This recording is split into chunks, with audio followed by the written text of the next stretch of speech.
Doctor Rituraj, Raja Singh college Siwan, Jayaprakash विश्वविद्यालय छपरा के अंतर्गत सहायक प्राध्यापक हूँ।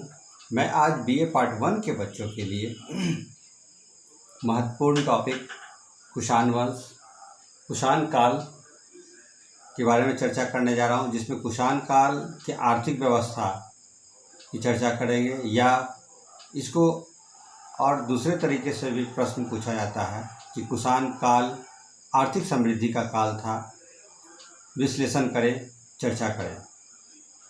तो इन सारे तरह के प्रश्नों का उत्तर इस तरीके से हम दे सकते हैं।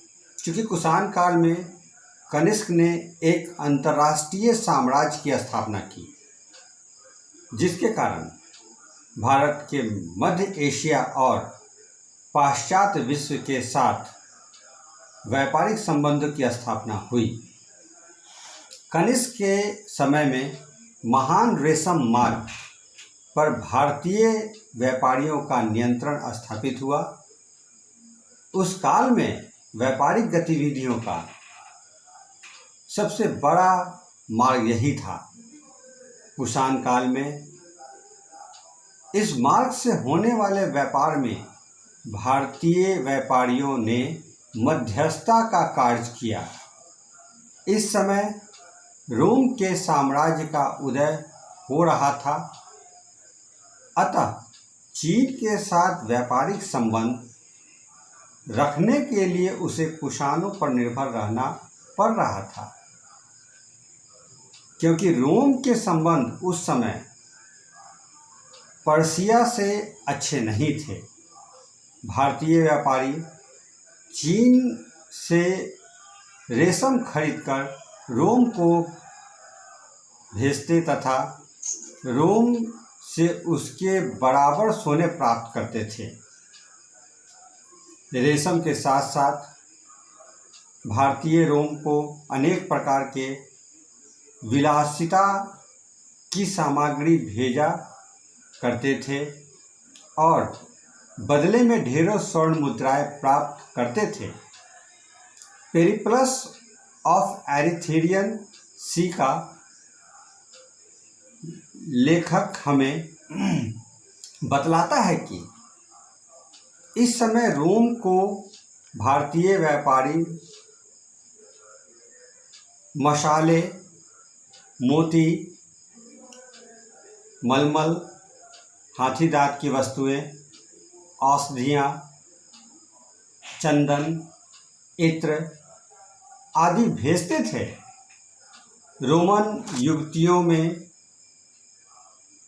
मोती धारण करने की लालसा सदैव बनी रहती थी तथा महिलाओं का आकर्षण मलमल में था।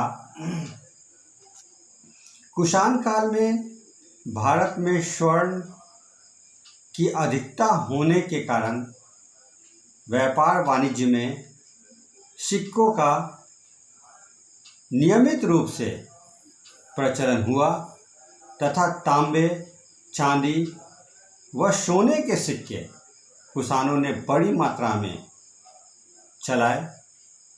कुषाण काल के स्वर्ण सिक्के भारत में सभी कालों में जारी किए गए स्वर्ण सिक्कों की तुलना में सर्वाधिक शुद्ध हैं।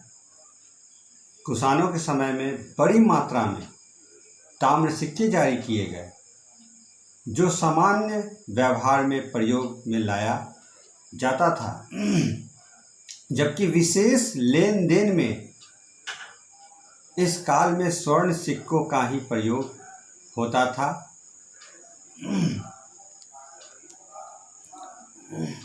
कनिष्क के सिक्कों पर उत्कीर्ण विभिन्न देवी देवताओं के चित्रों से उसकी धार्मिक सहिष्णुता का भी परिचय मिलता है।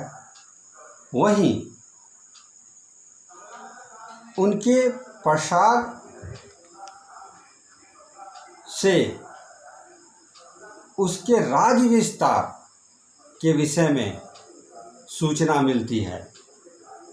लगता है कि कनिष्क के विशाल साम्राज्य में अनेक प्रकार की जातियां निवास करते थी।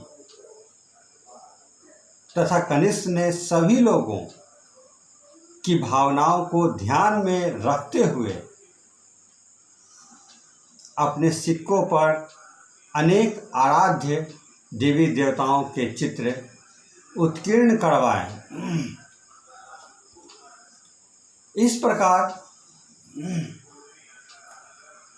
प्रकार से कनिष्क का काल आर्थिक समृद्धि एवं संपन्नता का काल था। बाह्य व्यापार के साथ साथ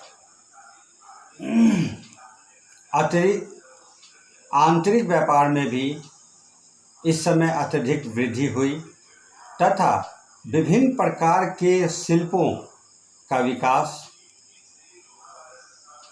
भी इस काल में हुआ। इसी कारण प्राचीन भारतीय इतिहास में इस काल को स्वर्ण काल के नाम से भी पुकारते हैं।